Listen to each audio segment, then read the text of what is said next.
नमस्कार, जय हिंद, वंदे मातरम दोस्तों। मैं नवदीप सिंह तक्षशिला बुंदेलखंड में आपका एक बार फिर से स्वागत करता हूं। तो जैसा कि आप देख रहे हैं रीट एग्ज़ाम 2025 के लिए ये हमारी लगातार रूप से, जैसे कि आपको पता है, प्रैक्टिस सेट चल रही हैं। तो ये प्रैक्टिस सेट नंबर 5 है आप सभी के लिए।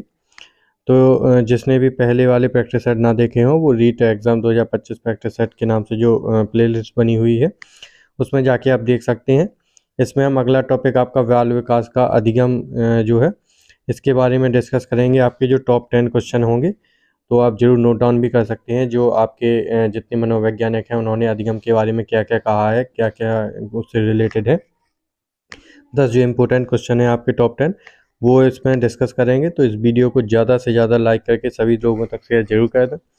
जिसने अभी तक चैनल को सब्सक्राइब ना किया हो वो सब्सक्राइब करके बेल आइकन को जरूर प्रेस कर लें, जिससे जब भी हम वीडियो डालते हैं आप तक उनका नोटिफिकेशन पहुंचता जाता है। और आप कमेंट बॉक्स में लिखकर ज़रूर बताएं कि आपके 10 में से कितने क्वेश्चन सही हो रहे हैं। और आप वीडियो को लाइक ज़रूर कर दिया करें, जिससे हमें भी अच्छा लगता है, पॉजिटिव वाइब्स आती है कि आप सभी लोगों को पसंद आ रहे हैं वीडियो। और ज़रूर बताएं कि वीडियो कैसा लग रहा है। तो चलिए शुरू करते हैं। पहला क्वेश्चन आपका, तो जैसा कि आपको पता है कि इसमें आपके जो 5 जो ऑप्शन हैं वो आने वाले हैं एग्ज़ाम में। नेगेटिव मार्किंग भी रहने वाली है। अगर आप क्वेश्चन को छोड़ना चाहते हैं बिना कोई आंसर दिए तो आपको जो 5वां वाला गोला रहेगा वो भरना पड़ेगा। और कई क्वेश्चनों में मैंने जो 5वां ऑप्शन है वो हटा दिया है, क्योंकि प्रैक्टिस सेट चल रही है। इसमें हम कोई भी जो क्वेश्चन है वो छोड़ेंगे नहीं। तो इसमें बहुत से क्वेश्चनों में आपको ये वाला नहीं देखने को मिलेगा। तो मैं इसलिए पहले ही बता दिया है कि आपको ये ना लगे कि ये रेट का जो प्रैक्टिस सेट है वो नहीं है। तो चलिए शुरू करते हैं। इसमें क्या बताया गया है। तो लेव वाइगोत्स्की के बारे में पूछा गया है। तो जिसने भी लेव वाइगोत्स्की के बारे में ना पढ़ा हो, सीटेट की प्लेलिस्ट बनी हुई है और वर्ग 3 की भी प्लेलिस्ट बनी हुई है, जिसमें मैंने आपको लेव वाइगोत्स्की हैं, थॉर्नडाइक हैं और जीन पियाजे हैं, सभी के बारे में डिटेल में पढ़ाया है। तो आप वो ज़रूर देख लें एक बार। इसमें क्या पूछा गया, लेव वाइगोत्स्की द्वारा दिए गए सामाजिक सांस्कृतिक सिद्धांत के बारे में निम्न में से कौन सा कथन सत्य नहीं है। तो नहीं बताना है। तो लेव वाइगोत्स्की के बारे में आपको एक चीज़ ध्यान रखना है कि जिन्होंने किसकी बात की है, सामाजिक सांस्कृतिक संस्कृति की। तो जहाँ पे भी सामाजिक संस्कृति का है आप लेव वाइगोत्स्की से जोड़ सकते हैं। सामाजिक अंतःक्रिया सर्वांगीण विकास का द्वितीयक कारण है।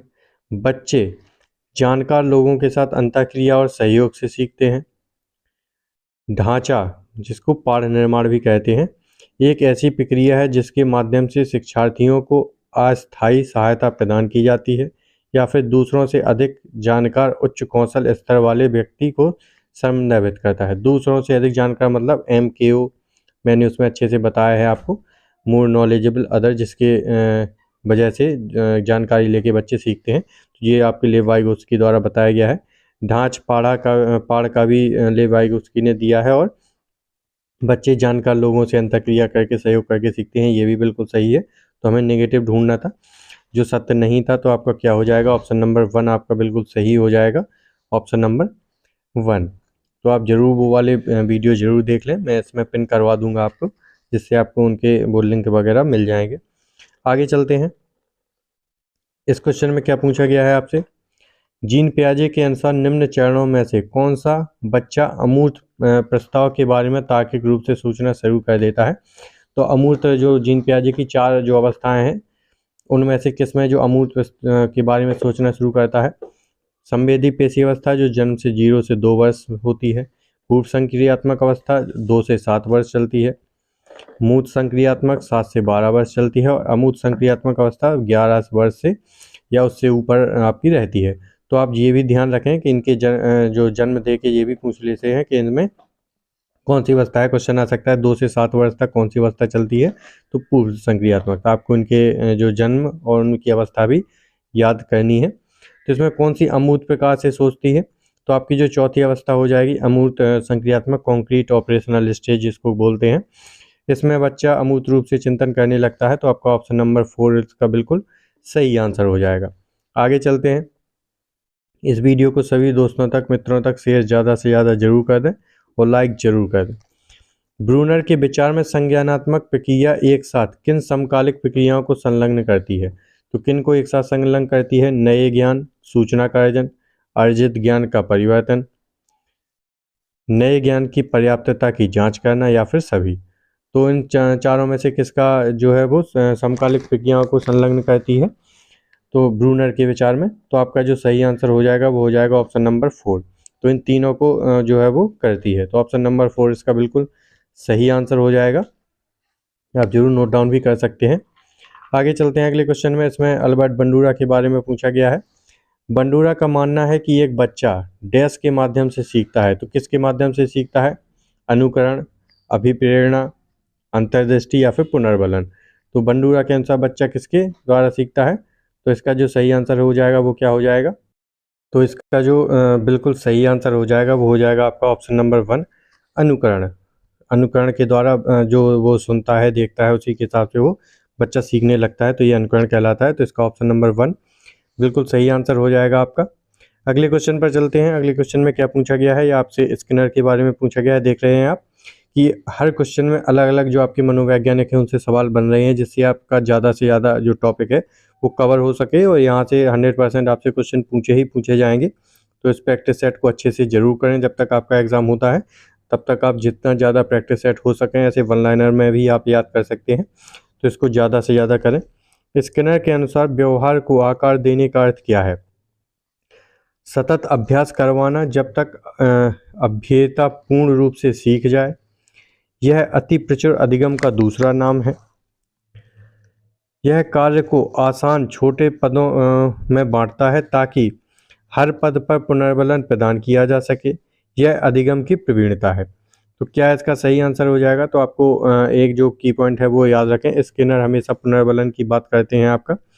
तो यहाँ पर जो ऑप्शन नंबर 3 है, यह कार्य को आसान छोटे पदों में बांटता है ताकि हर पद पर पुनर्बलन प्राप्त किया जा सके, प्रदान किया जा सके, बिल्कुल सही आंसर हो जाएगा आपका ऑप्शन नंबर 3 इसका सही आंसर हो जाएगा।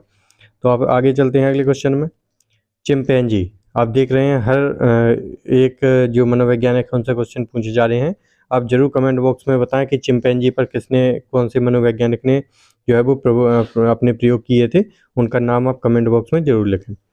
चिंपैंजी किन शिक्षण सिद्धांतों में शामिल थे आपके? त्रुटि एवं प्रयत्न का सिद्धांत, अंतर्दृष्टि का सिद्धांत, शास्त्रीय अनुकूलन का सिद्धांत, क्रिया प्रसूत अनुबंधन का सिद्धांत। तो ये आप जो ऑप्शन देख पा रहे हो, हर एक अलग मनोवैज्ञानिक के जो ऑप्शन है वो दिए गए हैं। आपका पता है त्रुटि एवं प्रयत्न का जो सिद्धांत है आपका ट्राई एंड एरर थ्योरी आपके थॉर्नडाइक महोदय ने दी थी। तो आपके चिंपैंजी किन शिक्षण सिद्धांतों में शामिल थे? तो आपके जो ऑप्शन नंबर 2 हो जाएगा, अंतर्दृष्टि का जो अधिगम का सिद्धांत है आपका, ये चिंपैंजी शामिल थे। इसके मनोवैज्ञानिक कौन थे आपको कमेंट बॉक्स में लिख के बताना है कि अंतर्दृष्टि का सिद्धांत किसने दिया था, और इस चिंपैंजी का नाम क्या था, किस चिंपैंजी पर ज़्यादा प्रयोग किए गए थे, उसका नाम भी आपको कमेंट बॉक्स में लिखना है। आगे चलते हैं अगले क्वेश्चन पर। शास्त्रीय अनुबंधन संबंधित है, तो जो आपका शास्त्रीय अनुबंधन का सिद्धांत है या किससे संबंधित है ये बताना है आपको। थॉर्नडाइक, पावलॉव, यहाँ पर पेवलॉव लिखा है जबकि क्या है इसका पावलॉव है। आप थोड़ी सी एरर पर ध्यान ना दें, वहाँ पे भी ऐसे आ सकते हैं। पावलॉव हो जाएगा, गिलफोर्ड या फिर कोहलर। तो शास्त्रीय अनुबंधन के कौन थे आपके? तो इसके जो सही आंसर हो जाएगा वो हो जाएगा पावलॉव ने शास्त्रीय अनुबंधन की बात कही है आपकी। तो ऑप्शन नंबर 2 इसका बिल्कुल सही आंसर हो जाएगा। आगे चलते हैं। अगला क्वेश्चन है, थॉर्नडाइक के अनुसार निम्नलिखित में से कौन सा सीखने का प्राथमिक नियम है? तो आपको पता है थॉर्नडाइक के अनुसार 3 जो प्राथमिक नियम है और 5 गौण नियम दिए गए हैं। तो प्राथमिक नियम कौन कौन से हैं आपके, और उनमें से भी क्या पूछा गया है? प्रथम प्राथमिक नियम का कौन सा है, सबसे पहले कौन सा दिया है? तो बहुप्रतिक्रिया का नियम, अभ्यास का नियम, प्रभाव का नियम या फिर तत्परता का नियम। तो आपको पता है कि उनके द्वारा जो प्रथम गौण नियम है ये तीनों दिए थे, अभ्यास, प्रभाव, तत्परता। लेकिन इन तीनों में से सबसे पहले कौन दिया गया था ये बताना है, ये पूछा गया है आपसे। तो इसका जो सही आंसर हो जाएगा वो हो जाएगा आपका तत्परता का नियम। तो क्या होगा? तत्परता का नियम होगा। तो पहले आप किसी चीज़ को करने के लिए तत्पर रहते हैं, तब उसका फिर आप अभ्यास करते हैं, फिर आपका प्रभाव पड़ता है। तो तत्परता का नियम पहला होता है, फिर अभ्यास का नियम, फिर प्रभाव का नियम। इसके बाद 5 आपके गौण नियम दिए जाते हैं। तो इनका जो क्रम होगा सही, ये पहला, अभ्यास का नियम दूसरा और प्रभाव का नियम तीसरा। इसके क्रम से भी क्वेश्चन पूछ लिए जाते हैं, तो आप जरूर याद रखें ये। इसका ऑप्शन नंबर 4 सही आंसर हो जाएगा। आगे चलते हैं आपसे। जीन पियाजे से क्वेश्चन है, जीन पियाजे की दृष्टि में 7 से 12 वर्ष की आयु तक विकास की जो अवस्था है उसको क्या कहा जाता है। तो मैंने अभी थोड़ी देर पहले ही जो जीन पियाजे की अवस्थाएं थी, विकास थी, मूर्त संक्रियात्मक, मूर्त संक्रियात्मक, पूर्व संक्रियात्मक, अमूर्त संक्रियात्मक, ये चारों बताई थी आपकी। तो उसमें 7 से, उसमें आपने देखा होगा कि 7 से 11 लिखा हुआ था, कहीं पर 7 से 12 भी हो जाता है, उसमें ज़्यादा बड़ी बात नहीं है। तो आपको बताना है 7 से 12 वर्ष की आयु कौन सी आयु होती है। संवेदी प्रेरक, मूर्त पूर्व संक्रियात्मक, मूर्त संक्रियात्मक और अमूर्त संक्रियात्मक। तो क्या हो जाएगी, आपको पता था कि जो चौथी अवस्था थी अमूर्त संक्रियात्मक, ये 11-12 वर्ष से पहले की थी, और इससे पहले की कौन सी हो जाएगी आपकी, मूर्त संक्रियात्मक। तो ऑप्शन नंबर 3 इसका सही आंसर हो जाएगा। ये आपकी तीसरी ही अवस्था है। लाइन से अवस्थाएं दी गई हैं, पहली संवेदीगामक, फिर पूर्व संक्रियात्मक, फिर मूर्त संक्रियात्मक, फिर अमूर्त संक्रियात्मक। आपकी इनकी एज भी पिछले वाले क्वेश्चन में दी थी, तो आप उसकी एज भी नोट डाउन जरूर कर लें। तो इसका सही आंसर ऑप्शन नंबर 3 हो जाएगा, मूर्त संक्रियात्मक।